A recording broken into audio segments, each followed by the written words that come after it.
منقول ہے کہ بنی اسرائیل میں ایک عالم صاحب لوگوں کو گھر جمع کر کے بیان سناتے تھے۔ اس عالم صاحب کا ایک نوجوان لڑکا تھا۔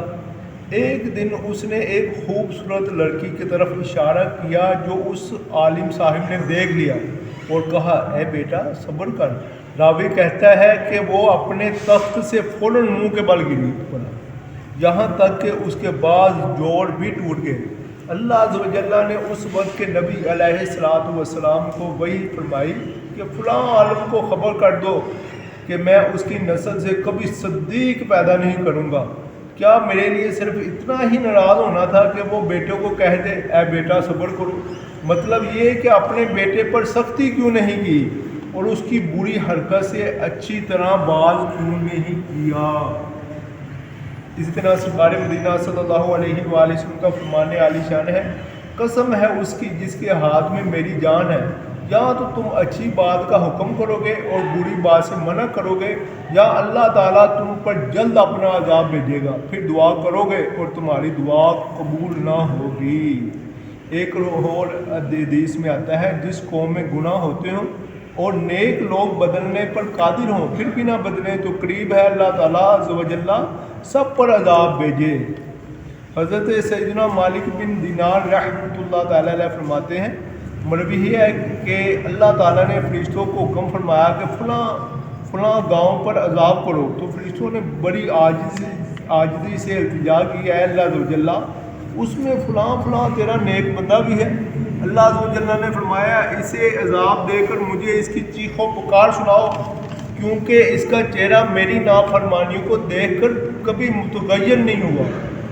اس نے حضرت سیدنا نعمان ابن بشیر رضی اللہ تعالیٰ عنہ فرماتے ہیں، میں نے اپنے میٹھے آقا مدینے کے تاجدار صلی اللہ علیہ وآلہ وسلم کو فرماتے سنا کہ اللہ کے حقوق میں نرمی یا سستی کرنے والے اور ان حقوق کو ضائع کرنے والے اور ان کی حفاظت کرنے والے اس 3 قسم کے لوگوں کی طرح ہیں جو بحری جہاز میں سوار تھے، انہوں نے منزلیں باہم تقسیم کر لی۔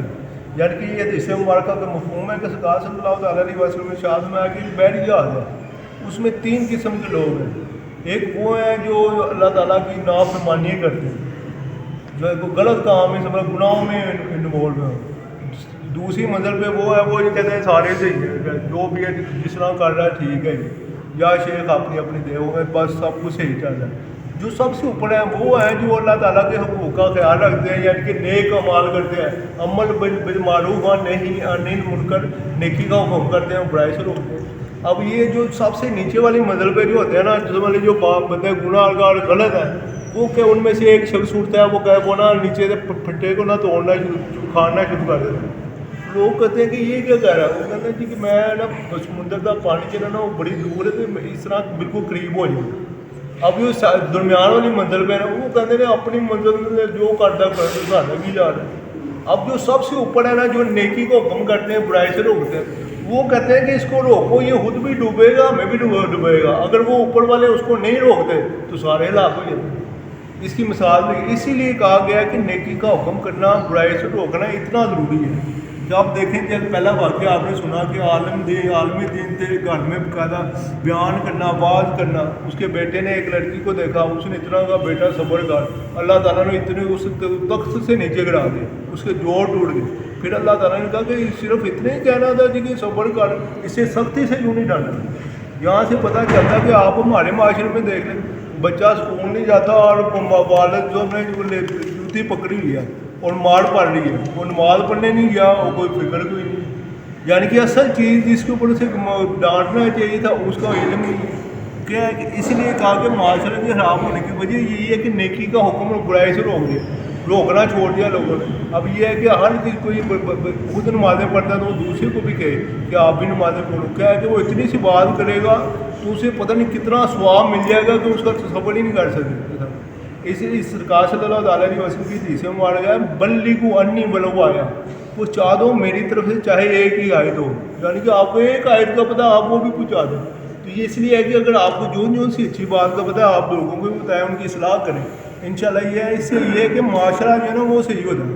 اگر اس طرح نہ کیا یہ معاشرے میں بگاڑ پیدا ہوتی ہے اور ایک پہلے انبیاء علیہ السلام کو جو مبعوث کیا گیا اس کا وجہ یہ تھی کہ لوگ گناہوں میں انوالو ہو جاتے تھے تو انبیاء علیہ السلام کو ہدایت کے لیے بھیجا جاتا تھا. لیکن اب سرکار صلی اللہ تعالیٰ علیہ وسلم کے اوپر نبوت ختم ہو گئی ہے, خاتم النبیین آخری نبی تھے. اب جو ان کے امتی ہیں انہوں نے یہ منصب سنبھالنا ہے.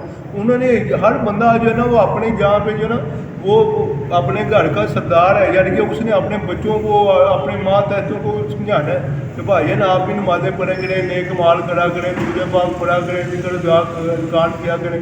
چاہے عام سے لفاظوں میں بھی کہا جائے تو سمجھ لیں کہ وہ اس سے بھی معاشرہ جو ہے صحیح ہوئے گا. اب سائے کے بارے میں کہا گیا اس کو اس کی اصلاح کریں, اس کو بھی نماز کی دعوت ہے, صرف اپنا نہیں. جیسے کہ میں نے واقعہ بیان کیا ہے, ایک اللہ تعالیٰ نے حضرت جبرائیل علیہ السلام کو کہا کہ فلانی بستی کے اوپر جو نا عذاب نہ دو. تو وہ جب گئے تو انہوں نے دیکھا کہ تو بڑا نیک بندہ ہے جو نمازیں پڑھ رہا ہے, جو قرآن یعنی کہ تلاوتیں کر رہا ہے 24 گھنٹے وہ صرف اللہ تعالیٰ کی یاد میں مشغول ہے.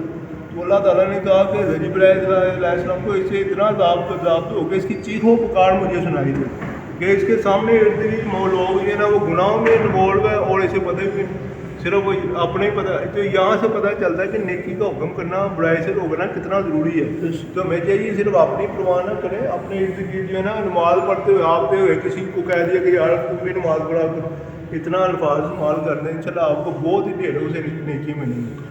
تو اسی طرح کی پیاری پیاری باتیں ہمیں دعوت اسلامی کے مدنی ماحول سے ملتی ہیں.